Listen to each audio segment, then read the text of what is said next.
নমস্কাৰ এই মুহূৰ্তত আহি পৰিছে সন্ধিয়াৰ কেইবাটাও গুৰুত্বপূৰ্ণ খবৰ। আজি হৈছে 10 আগষ্ট। উচ্চতক লৈ অসমৰ মুখ্যমন্ত্ৰী ডক্টৰ হিমন্ত বিশ্ব শৰ্মাই আজিৰ দিনটোত কেইবাটাও গুৰুত্বপূৰ্ণ মন্তব্য কৰিছে। উচ্চতক লৈ আকৌ ডাঙৰ মন্তব্য কৰিলে মুখ্যমন্ত্ৰী ডক্টৰ হিমন্ত বিশ্ব শৰ্মাই। উচ্ছেদ চলি থাকিব, নিৰ্বাচনৰ আগতে পিছতে সকলো সময়তে চলিব উচ্ছেদ অভিযান। অসমৰ মুখ্যমন্ত্ৰী ডক্টৰ হিমন্ত বিশ্ব শৰ্মাই সংবাদমেলযোগে কেইবাটাও গুৰুত্বপূৰ্ণ মন্তব্য কৰিছে।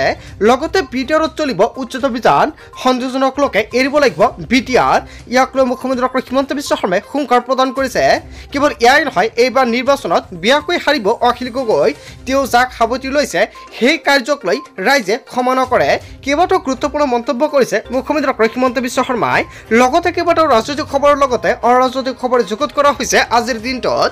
গোটেই অসম তথা ভাৰতৰ বিভিন্ন প্ৰান্তৰ পৰা যুগুত হৈছে কেইবাটাও ডাঙৰ খবৰ। এনেবোৰ খবৰ নিতেও পাই থাকিবলৈ চেনেলটি ছাবস্ক্ৰাইব কৰি ভিডিঅ'টো এটা লাইক কৰিবলৈ নাপাহৰিব। আজিৰ আমাৰ প্ৰথম গুৰুত্বপূৰ্ণ খবৰ হৈছে অসমবাসীৰ বাবে এটা ডাঙৰ খবৰ। উচ্ছেদক লৈ আকৌ ডাঙৰ মন্তব্য কৰিছে অসমৰ মুখ্যমন্ত্ৰী ডক্টৰ হিমন্ত বিশ্ব শৰ্মাই। ৰাজ্যত উচ্ছেদ চলি থাকিব, নিৰ্বাচনৰ আগত পিছত সকলো সময়তে চলিব উচ্ছেদ। 2026 নিৰ্বাচনৰ পিছত আকৌ আহিব বিজেপিৰ চৰকাৰ।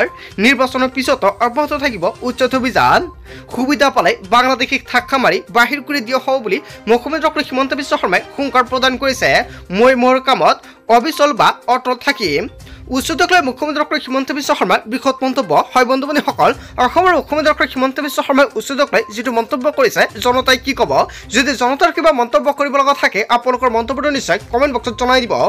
তাৰপিছত অসমবাসী ৰাজুক জনাইছে আমাৰ পৰৱৰ্তী খুবেই গুৰুত্বপূৰ্ণ খবৰ। লগতে ডাঙৰ খবৰ, এইবাৰ বিটিআৰত চলিব সৰ্ববৃহৎ উচ্ছেদ অভিযান। সন্দেহজনক লোকে এৰিব লাগিব বিটিআৰ। ৰাজ্যিক বিজেপিৰ সভাপতি দিলীপ শইকীয়াৰ ডাঙৰ মন্তব্য। নিৰ্বাচনৰ পিছতে বিটিআৰৰ পৰা টালি টোপলা বান্ধিব লাগিব সন্দেহজনক লোকসকল। খিলঞ্জীয়া জনতাৰ সংস্কৃতি আৰু ভেটিত আঘাত কৰা লোক সাৱধান বাণী। হয় বন্ধু বান্ধৱীসকল, সেইসকলৰ বাবে কেইবাটাও গুৰুত্বপূৰ্ণ মন্তব্য কৰিছে দিলীপ শইকীয়াই। এইবাৰ বিটিআৰত চলিব সৰ্ববৃহৎ উচ্ছেদ অভিযান। তাৰপিছত অসমবাসী ৰাজুক জনাইছে আমাৰ পৰৱৰ্তী খুবেই গুৰুত্বপূৰ্ণ খবৰ। লগতে ডাঙৰ খবৰ, এইবাৰ নিৰ্বাচনত বিয়াকৈ হাৰিব অখিল গগৈয়ে। অখিল গগৈক লৈ অসমৰ মুখ্যমন্ত্ৰী ডক্টৰ হিমন্ত বিশ্ব শৰ্মাই বৃহৎ মন্তব্য কৰিছে।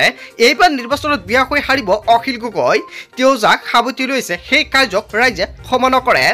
যাক তেওঁ ডিঙিত ধৰি চুমা দিছে সেই কাৰ্য মানি নলয় ৰাইজে। যিসকলে আমাৰ জাতিসত্ব ধ্বংস কৰিছে, ষড়যন্ত্ৰ কৰিছে, সেইসকল ব্যক্তিৰ বাবে এটা ডাঙৰ খবৰ দিলে মুখ্যমন্ত্ৰী ডক্টৰ হিমন্ত বিশ্ব শৰ্মাই। সেইসকল বৰগড়ত স্থান দিবলৈ বিচাৰিছে অখিল গগৈয়ে। বিধায়ক অখিল গগৈৰ তুলনা মুখ্যমন্ত্ৰী ডক্টৰ হিমন্ত বিশ্ব শৰ্মাৰ। এইবাৰ নিৰ্বাচনত বিয়াকৈ হাৰিব অখিল গগৈ। মুখ্যমন্ত্ৰী ডক্টৰ হিমন্ত বিশ্ব শৰ্মাই যিটো আগজনী প্ৰকাশ কৰিছে, জনতাই কি ক'ব? যদি জনতাৰ কিবা মন্তব্য কৰিব লগা থাকে আপোনালোকৰ মন্তব্যটো নিশ্চয় কমেণ্ট কৰি জনাই দিব। বন্ধু বান্ধৱীসকল, আজিৰ মূল ভিডিঅ'খনত আপোনালোকক এইখিনি সৰু কেইটামান ইনফৰমেশ্যন দিবলগীয়া আছিলে। ভিডিঅ'টি ভাল লাগিলে লাইক কমেণ্ট শ্বেয়াৰ কৰিব। চ' থেংক ইউ ফৰ ৱাচিং ফুল ভিডিঅ'।